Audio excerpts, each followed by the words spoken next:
That's right. Welcome everybody to our fourth You Are Happy show with Melanie Workirka. This show is part of the World of Ability Podcast Network. And special thanks to Marcus, Jay, Zach, and Lawrence for having this on their platform. So I am going to pass over to Melanie to get started. I think we're talking about mental fitness, but I'll Yeah. pass it over to Melanie to get started here. Perfect. Hi, everybody. If you listen to me, my name is Melanie. I am actually a national certified personal trainer, corrective exercise specialized. Been in the field for over 33 years. So you could say I am a fitness expert. But something that struck my mind rather than just fitness, and going to the gym and worrying about weight loss and worrying about your physical fitness is how do you also take care of your mental fitness? Because those two kind of go together, and without one, the other doesn't really exist. But mental fitness is kind of a new term out there, but it doesn't necessarily mean that you have a mental illness, right? Because I know, I'm pretty sure Kurt can nod his head. In the days when we were growing up, if you said mental fitness, you were basically considered you needed to be institutionalized. You know, so it's a lot different now that we can talk about the mental aspects of fitness, because the mental aspects of fitness can actually stop you from going to the gym. It can stop you from walking, to going outside. It can stop you from eating what you're supposed to be eating to make your body um, work better, to feel better, to feel more energy. And all of a sudden, then we don't do what we're supposed to do, and we're complaining. We have low energy. We can't get out of bed. My body hurts. So the mental and physical part of fitness is so important. And when I was in the gym training, a lot of times the people who couldn't lose weight the most were the ones that had the mental struggle to lose weight. They would go out with their friends the night before and they would totally blow everything. But instead of jumping back into their routine, they had a mental block up and they went backwards instead of forwards. So mental fitness is a lot of how do we not keep going backwards, and how do we keep moving forward with our everyday life. So I'm actually going to read you a definition of mental fitness.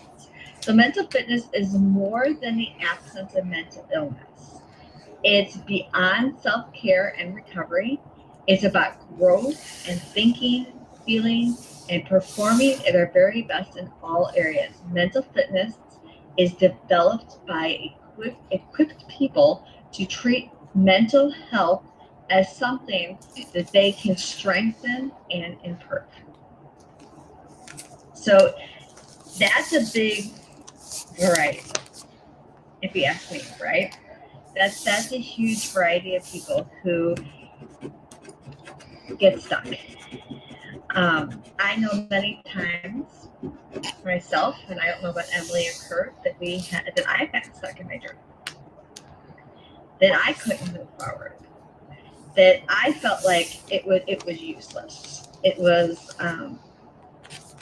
was not even something that I wanted to do as a trainer. And even at one point, after having kids, I was on a lot of medication, just got preterm labor, and the medication did not do my body good, and I actually went up 60 pounds. The medication just took over my body. It shut some parts down, it shut communication down between my body, and I, no matter what I was doing, could not lose weight. Could not lose weight, which then plays on the mental aspect, because I didn't come from a supportive family. I came from a family that would call me fat, that would tell me I was lazy, that tell me I wasn't doing stuff right, to tell me that I need to, Goya, get off your assets, right? And it didn't necessarily work. And that plays on the mental part. Why wasn't I getting back to where I was? Why wasn't I feeling the best that I felt? Why wasn't I able to do it when I'm supposed to be an expert in this field? Right? Why wasn't I? So, because it's not always about calories in and calories out. And that took me a long time to understand that, because as a trainer that started back in the early 90s, it was calories in, calories out. No fat, low fat. You know, it did me no good. It actually taught me how to eat more sugar, to tell you the truth. But it didn't take care of the mental aspect of anything. I was still having struggles outside, still having self-esteem issues, still having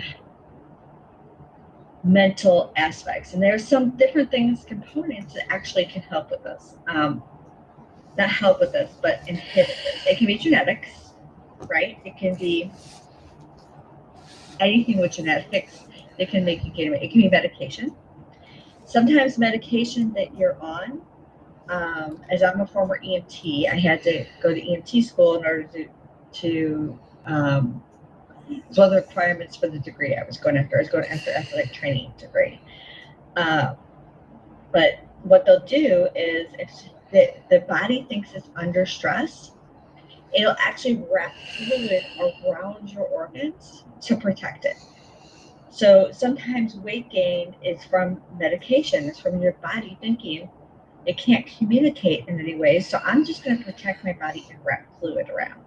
And that's why you see some people that have excess fluid that's in there. It could be injuries, physical injuries, allergies, food allergies, medication allergies. Could be a lot of that. And hormones is another big one. And hormones, not just for women, because that was something that was a hush, don't talk about, but there's also hormones for men as well. And that actually, a lack of hormones for men can lead to decreased muscle tone. So, such as men are in the gym and they're doing what they're supposed to be doing, right? But no matter what, when they hit about age 50, that they can no longer build muscle no matter what they try. I kind of use Arnold Schwarzenegger as a reference, just because you look at how he was and then how he is, right?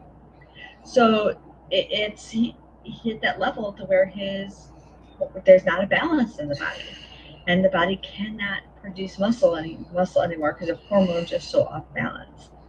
And women do the same thing. Women gain weight for no reason. I always laugh at the fact that I can look at food and gain weight. Not even eat it. I can look at food and gain it. And that's part of the hormonal imbalance that happens inside teenagers. So I have 4 kids, and almost all except one have had some form of eating disorder. Excuse me. They have had, I have my oldest has cerebral palsy. So he was actually, in the beginning when he was a teenager, couldn't gain weight for anything. He would eat everything under the sun. And then he got into CrossFit, right? And then he started gaining weight when he was doing CrossFit. But I'm not talking gaining muscle, right? I'm talking gaining weight. Like we laughed because it looked like he had a Grinch belly. But what we found out through him is that he wasn't having enough caloric intake with him. He was doing 2 days. He was working out, trying to get into the CrossFit games, and he actually wasn't eating enough. So that's not an aspect that you always think about, that when you add a high physical activity and you can actually gain weight, you're not eating enough. But I'm not talking bags of chips, and I'm not talking Snickers, because they have those cute little sayings on there to try to attract you, right, to eating it. I'm talking enough caloric intake, which means macros and micros, which we're not going to get into that because that's like way beyond anything. But then once you start gaining weight, right, it's a mental aspect that you have to take care of. There's a mental like trigger in your brain that almost turns on and off, right? Example, I don't want to go to gym today. I have too much to do. I just can't go. And then that carries on from day to day. So that trigger isn't turned back on and off. to make you want to go. So then Josie, that's my second, had an eating disorder. She's a dancer. And she had an eating disorder. She was bullied, and I mean bullied so bad in school, through third grade, through seventh grade, and through freshman in high school. That by the time it got to freshman in high school, she was in the corner. The nurse called me because they couldn't pull her out of her state. She was in the corner of the nurse's office, shaking back and forth, saying, I can't do this again. I can't go through this again. I can't go through this again. I can't go through this again. So she stopped eating. Her nerves in her stomach were so bad that anytime she would eat, it would cause pain in her gut. It would cause pain in her stomach. And she couldn't eat as well. And then I had my other daughter who was having stomach issues too. And she was a high level soccer player who stopped eating because anytime she ate. And what we found out is this is stress hormones that were causing these triggers in her body that anytime she put stuff in. So the gut and the brain were not talking, were not shut down complete communication. And the brain was sending signals saying that anytime you put food inside your body, that your stomach is going to hurt. And it was a lot of other like teenage stuff going on that we had to really cipher through and hire a person for them to talk to so they can get through the mental fitness aspect of it. So that's what I'm kind of talking about with mental fitness, is sometimes these people that you think are on the top of their game, like they are doing everything right and they look like they're doing everything right, they need to take care of their mental fitness. So who was the gymnast that had trouble with that? Remember? She was in the Olympics. She couldn't compete. Are we talking about Simone Biles? Yes. Yeah. So that's a great example of not taking care of mental fitness. Right? So she had her whole physical fitness done in front of her, and she was training and working and training, but she didn't take care of the mental side of her until it was put in front of her face, until she was smacked upside the face with it, right? And then all of a sudden she had to face the mental aspect of her fitness. So she had to, for those of you who are not familiar, she had something that was almost a brain block in her brain. There was no communication going on, that anytime she did a spin, that she wouldn't stop spinning. It was, can you imagine that? You're an athlete and you just spin, you can't stop spinning. So how do you take care of the mental aspect of your fitness? There's a couple different ways you can do that. You can hire somebody to talk to, which two of my kids already have therapists that they talk to, and that has done them absolute wonders. You can find something like Amari, to where it opens up the gut brain heart hormone connection and get your body to start communicating to each other, to help move your body forward when it's stuck, and to realize that you need help and to ask for help when it is needed. It's not easy to ask for help. I know I'm a person that wants to do everything myself and figure everything out myself, and I got this, right? I always say that, I got this. But there's sometimes when you don't got this, and it's okay to not have it. I always say it's okay to not be okay, but it's not okay to not ask for help. So whether it be a supplement that you get on to help you, talking with somebody, or just changing up certain aspects of your physical fitness to equal a good mental fitness routine.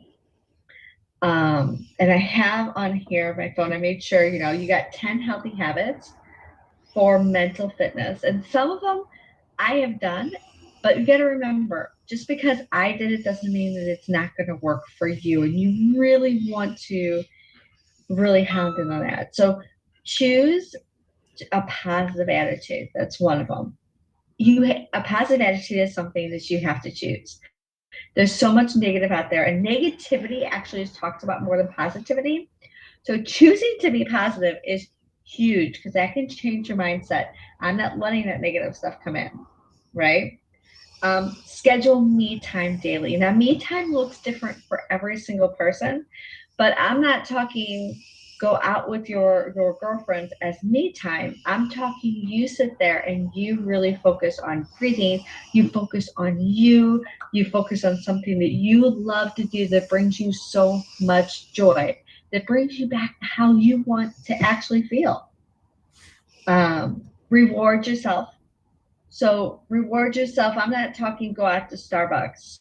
I'm talking reward yourself as an, you know what? I did good today. I'm going to go for that extra walk. I'm going to do something that helps with my mental fitness. I'm going to, pet my dog. I'm going to do something that you feel great after doing. Okay. That's Starbucks and you go for your Starbucks, right? Practice meditation and get enough sleep. So they say that women need about an hour average more sleep than men. But how do you do that? You have to calm down your mind. And this is something that I've had to practice and practice and practice, because a lot of things sometimes happen right before you go to bed. And if you don't take care of it, your mind's going to be racing all night long. So try to take care of those. Sometimes using some form of sleep aid that doesn't damage your gut can be an absolute great thing. Set goals, stay on target, and journal. Now, I'm not a big journal person, but I know it has helped some of my kids to where they write every single little thought down. But setting goals is a great thing. Give yourself something to look forward to. Make them realistic. Make them to where you can actually hit those goals. Make them to where the goals are absolutely, you're going to be rewarded for it. So, such as one of my goals recently is if I lose 10 pounds, I get to go use that gift card I have to Athleta, but I don't get to use it before then. So set goals that make you excited about something. Ask for help and offer to help. So that's a little tricky. So asking for help, yes, absolutely. Offering to help only if you're in the right state of mind.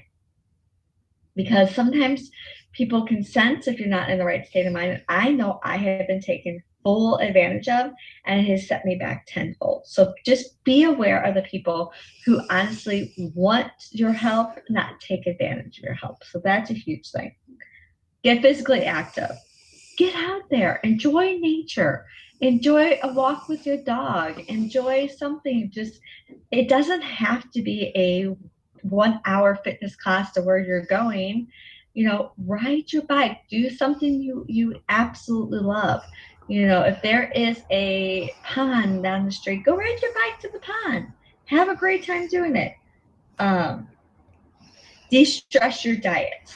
So this is actually a great topic, especially with a trainer. De-stressing your diet. What exactly does that mean? Don't stress eat. So if you are in a high stress situation and you find yourself running for that bag of chips, run the other way. Right? Don't eat the stuff as a stressor, because you're going to continue. Your brain's going to crave that. Your body is automatically going to go to that food for when you're in a stressful situation. So, when you're in a stressful situation, use something else instead of food that's going to help you not gain as much weight. And that's something that you have to really figure out. If you're a food journal, if you are gaining weight, is a good thing. Write down what you're eating and when you're eating it, because sometimes when you're in a high stress situation, you don't even realize that you're stress eating. Are you coming on here, Kurt? That's what I see you doing. And then the last. I just get one. unavailable. So Yeah, chime in here. I mean, anytime. The last one here is press pause once in a while and downscaling is good. It's okay to every once in a while veg out and watch your favorite show, right? It's okay every once in a while to have time to yourself. You know, it's okay to tell people, no, I'm not going out today, and just be with yourself. So what are your thoughts, Kurt? What do you think? What do you think of this mental fitness thing? well, I think Emily will have a lot to offer here, but I'll let her as podcast engineer spotlight herself when she's ready to add to our conversation. But I'm counting on her. But in the meantime, You're counting on her. Well, you probably see this a lot though with your adaptive ski, right? Because there can be such a fear before you start something new. oh, absolutely, I'm dealing with that because if you're a person that lives life with paralysis, and then you got a guy coming up to you and saying, "Hey, I'll throw you on this sit ski and take you out ski. I'll get you up to the middle of the lake. Come on out." Kind of like, okay, maybe Yes, I but sit in the middle of the lake with this guy. What's this guy all about here? well, So it's yeah, there's a process for somebody to learn, all of the safety aspects in place, and then to see their peers, their diverse ability athletes, and other people who rely on for their life's sake. Be like, okay, going out with this crew in the middle of the lake, is this thing, legit and what I can count on? So once they start seeing other people, put that faith in their group, then they kind of start warming up to it. It's just about understanding, making a highly informed decision. So the videos help, talking through it helps, suggesting just come out and just be a fan cheering. And if you get inspired to go out while you're at the event, not planning on it, and you say, you know what, I'm ready to go out there, and you weren't planning on it, we'll get you in the rotation, and go. But I also am thinking of, other things in life. We're working on projects for like suicide ideation and stuff like that. I was talking earlier to, I'm a member of Optimist International. Optimist International is friend of youth, bringing out the best in kids. Every Optimist Club, we say, is formed to serve the youth, the community, and themselves. And the ever-present issue, across education is bullying. Like with teen children and so forth. So it's a relationship aspect, because there are the times where you have your private time, and it gives you a chance to enter into self-care, whether you're somebody that takes prayer, if you meditate, just going out for a walk, maybe you've got a pet who has a little therapeutic effect. I mean, there's all of these things that play in, and we've got some friends who are in this space where they talk about brain health.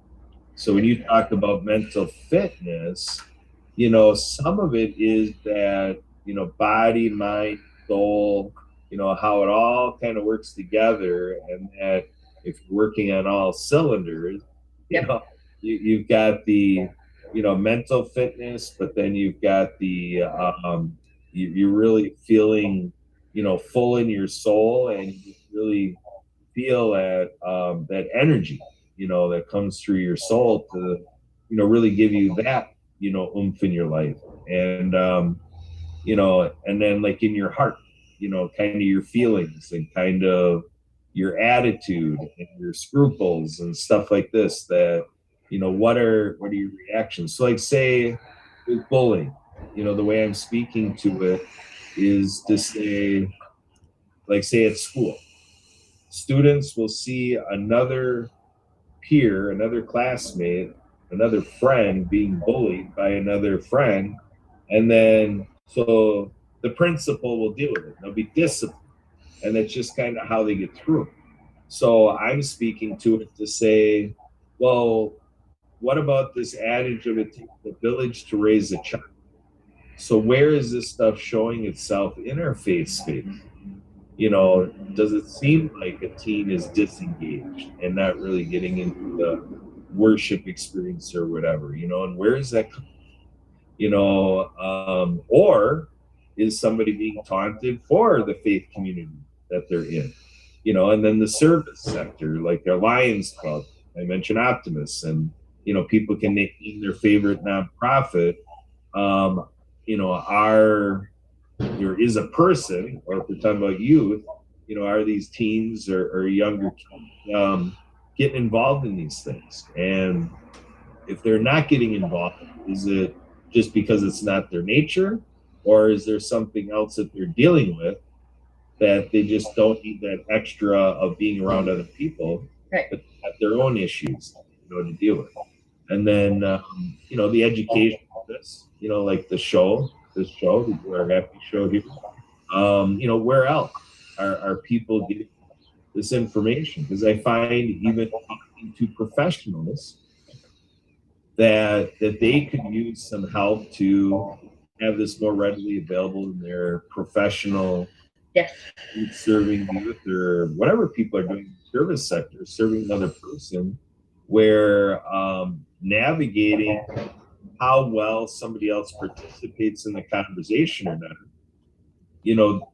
These are issues, that we can think about. And then, in the business community, like with employees, yep, something's not happening in the workplace because an employee is dealing with something at home, right, so that's happening with me and, because of some things that she's dealing with, she's taking time off from work.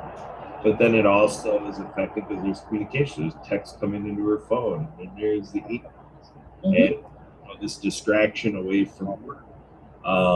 Because we're dealing with some stuff that is coming from other people, not feeling the love from other people, and then how do we? So that could be kind of a double whammy. You may already be dealing with something, and then somebody else throws something upon you, and it adds insult to injury. So now you have two parties that need help, and you're getting, and then when you bring up the water skiing, all the fun things in life, how is that, working out for you to get out there? When we say work to live, how well are you feeling empowered to do that? And like with suicide prevention, that's one of the ways we want to help try to figure out, is there a way to help this person get out and have some fun? Because maybe that will help shift the mindset from these things that weigh on the person that drive them to suicide prevention. But it's more involved than that, because anytime you just go for a diversion or a distraction, it just is a matter of time before the cycle goes back to, okay, now they're back to their home time, and then they struggle. So right, and affiliates, and what are we giving people that when they're on their own and for self-help, self-care, what process do they have for themselves to get out of that? Like you mentioned, exercise, go to the gym. Well, and that's where Amari comes in handy too, because when you're alone is some of the, when your mind takes over, and you have to, Mari helps your brain communicate to be able to move forward and not get stuck in the past, or not get stuck backwards. So you have to just keep those, as you said, those gears winding, and for you to keep moving forward. And that's what did with my son with suicide. It just made him move forward enough to ask for help. He was just able to just a little bit ask for help, and that's what helped him in the long run. But if it wasn't for something like Amari, I don't think he would have been able to, because it helped the brain and gut communicate just enough. And in the beginning, because it takes a lot of work to get him to ask for help. So. Yeah, and hearing that you definitely need to lean on something, which the product definitely does that. I would like to pose, though, that, no matter what people have to work with, not trying to dodge the issue of the great thing to put the products that you're talking about into play, but, there's always a to accomplish much, mental health, brain health, mental fitness, positivity, coping with grieving, assistance going through grieving process. There's always a way to do so. I mean, because obviously people have been dealing with this since the beginning of humankind. Correct. And some of this comes from what we've learned about the shortfall of how we maybe dealt with this 60, 70 years ago today. So we're evolving. There's definitely that part. Yeah. Today's different too with technology, because I don't know about you, Kurt. I'm so happy stuff from 1980 something is not coming back to haunt me these days. But everything these kids are doing these days is going to come back to haunt them. There's usually a camera or a video or something in their face where they're doing something wrong or they're having a bad day. So, yeah. Which means compassion is at play, and a lot of the buzzwords in the last decade has been authenticity, at least for me. Maybe it's been longer than that, but I've been hearing it more myself in my sphere, and what I've been paying attention to, authenticity, being genuine, and being a man. Forces and kind of nudging a man to be willing to be more vulnerable. When when you look at all of the legends and chivalry, stuff like that, of stories told, the role of the man has been a little bit guarded, a little bit, a little bit with a male ego type of thing. So with what you're talking about, it's exposing the circumstances of a person a little bit more than we used to. So we are evolving. How are we dealing with it? So Emily, how do you deal with it?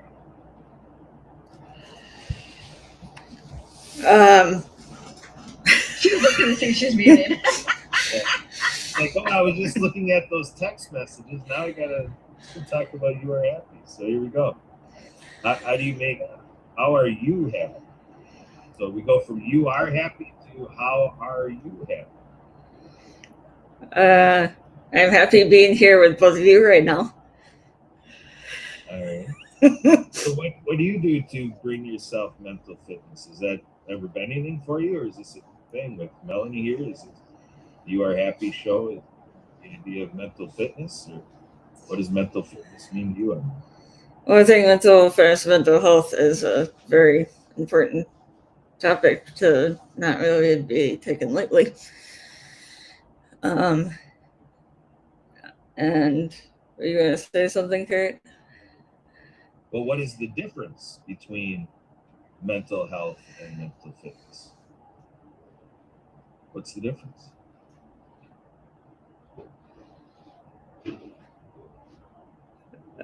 Trying to stump me here. I thought I knew the difference. No, that's okay. There's no right or wrong. A right or wrong can bring on great conversation. So tell us what you think. Yeah. And you can start with what's the difference between health and fitness. Like the word health versus the word fitness. The difference between the two words. Well, I think like health is kind of the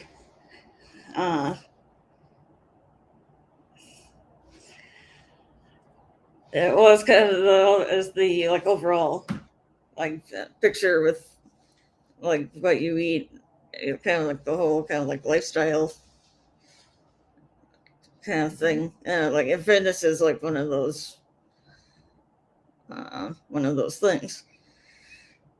Like the like health encompasses a lot of things. So are you separating them, or are you putting them together? It sounds like you're putting them together as like, or are they two separate things to you? I think with that one, I was sort of combining them in a sense. Yeah, because the reason because I think that they're both connected in a sense. Well, because here's something that was just said: it's health and fitness, and then when you say mental fitness. Yeah. So to me, when we say mental health, we're talking about the overall description and condition. Kind of say, how are you doing? Mhm. Trying to get that general, state of how a person is doing in mental health and emotion, the general thing.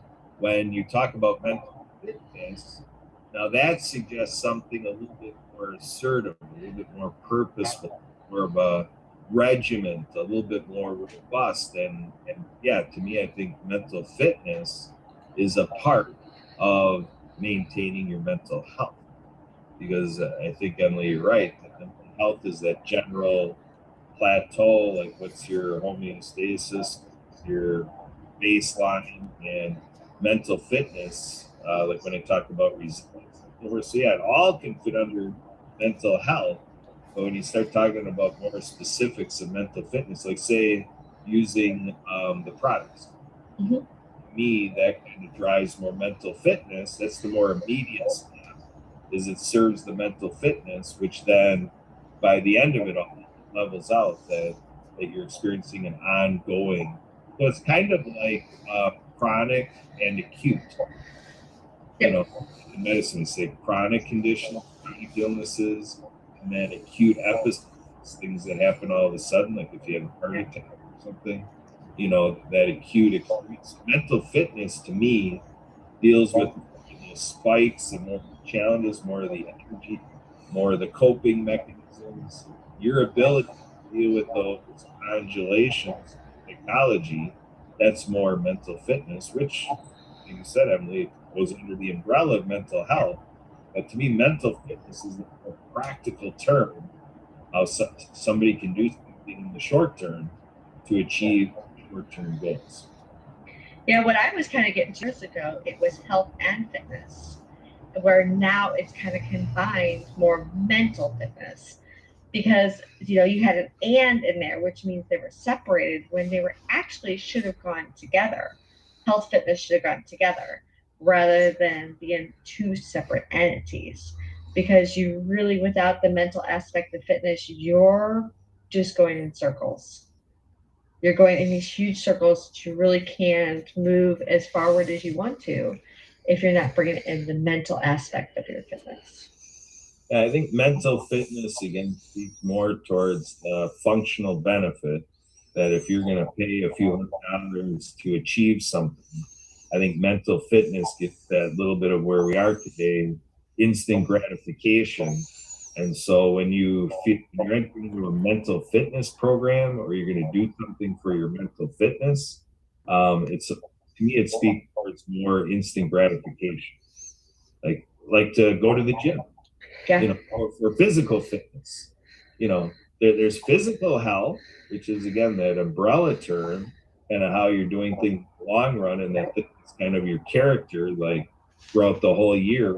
You say your mental health is, or your physical, versus physical fitness. That's where you could go on that roller coaster. You could, like during the summer, like I'm a water skier, so fitness may be a little bit stronger during the summer because I'm hitting out there twice a week, and I'm doing that extra activity that I'm not doing, during the winter time. I'm not doing that. So fitness might be better, but my health might be generally the same, maybe a little deeper. If you lose fitness, yeah, your health might bump a little bit too. But I think the health thing is a little bit more of an ongoing level description that describes, like you talk about your average situation or your tendencies and stuff like that. That's more of the health aspect, which you can go into the fitness realm to address that in more of the short term. Yeah. I mean, develop habits, which hopefully become lifelong habits, from the fitness realm. yeah. And habits constantly change. And that's something that you just have to adapt to. And some people can't. Some people cannot adapt very quickly. And that's where they get stuck too. It's just really interesting now how it went from health and fitness now to more mental fitness, because mentally, if you're not mentally strong, you're just not moving forward in anything you're doing. It really does get you stuck. It's the linguistics that, you look at what speaks to a person to get them to act. The process to action is you first got to get their attention on the thing. So you got to get their attention on mental fitness, and then you got to figure out their interest, like what are they interested in doing, and then hitting the realm of motivation. Do they desire to really do something with this? Because you could have a great conversation, a great process, getting their attention and exchanging within their interests. But if that desire element isn't there, be motivated, deal with their mental fitness, like say you have products to offer, that's the idea.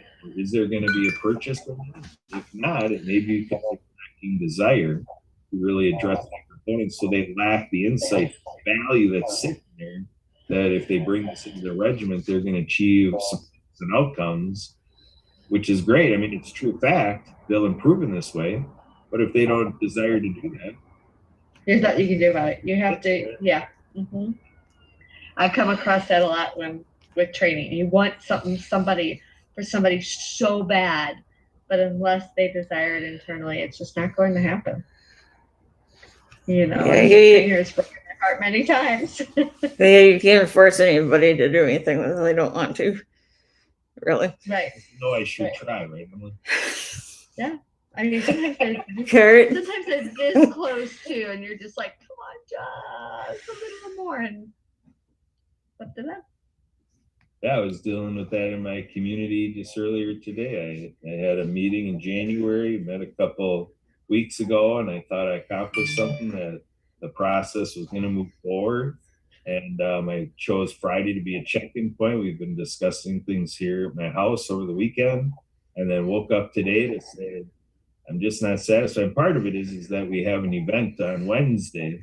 So I kind of was looking to thread in the activity of this event into this. And then the people in my community just not really giving me the response. Like I'm not seeing any plan to carry forward what I propose. So it's that old thing, if it's going to be, it's up to me.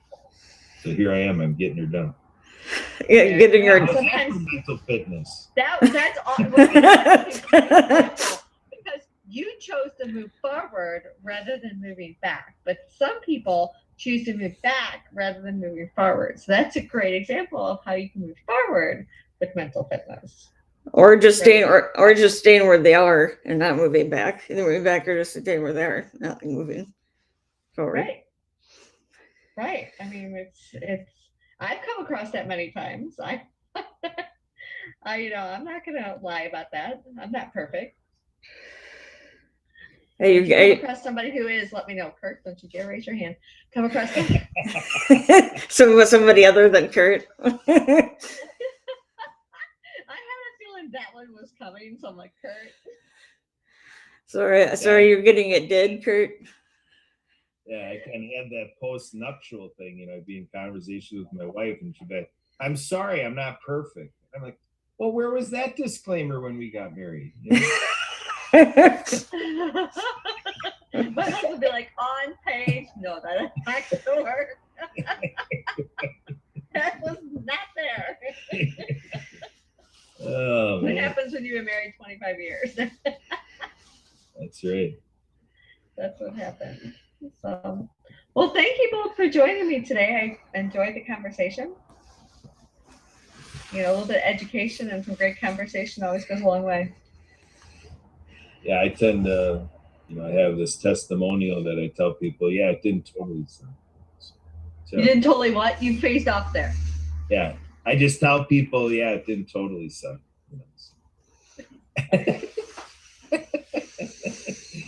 Emily, you could just.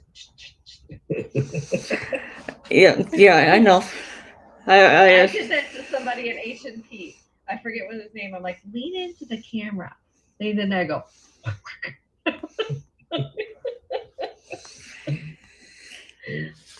So yeah. So if you want to find me or you want to find anything about Amari, you can always go to youarehappygirl.com, and I look forward to next week. Thank you, everybody. It got really awkwardly quiet. I know. So we are here every Monday at noon p.m. Eastern. So I encourage everybody to join us.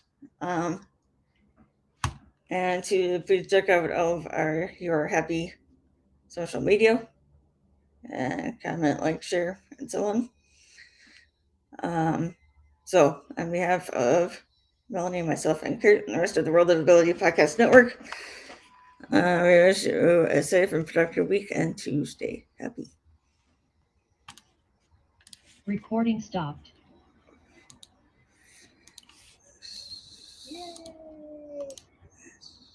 I gotta work on the